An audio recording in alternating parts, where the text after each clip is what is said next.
California has been an easy target for bogus unemployment claims. The agency fighting an uphill battle as it tries to root out the problem. The Sacramento Bee reports a fraud ring in Moscow tried to scam EDD on the first day a new ID verification system launched last October.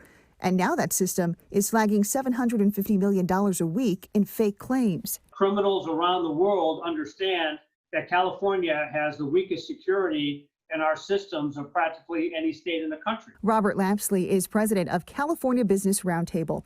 The organization issued a report that found of the $112 billion in benefits paid out from March of last year to the start of this year, more than $8 billion went to scammers.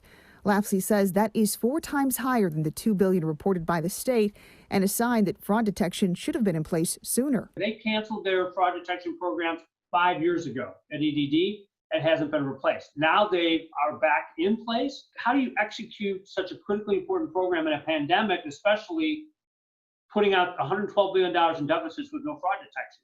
Now we see why the numbers are so big.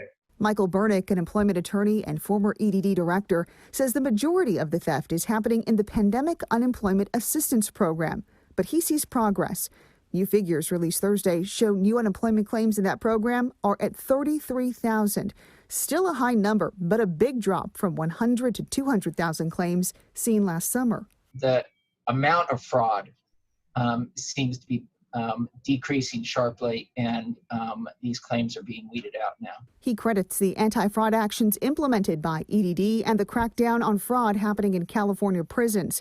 Still, so many people with legitimate claims are getting mixed up in the agency's efforts to keep scammers at bay, leaving them waiting to receive benefits. And I know they are moving as quickly as possible to unfreeze accounts and to resolve the issues, but otherwise there's no good answer. EDD did respond to my request, but only to say they couldn't comment before our deadline because they're dealing with a massive amount of media inquiries, but that they're working to get us information as soon as possible.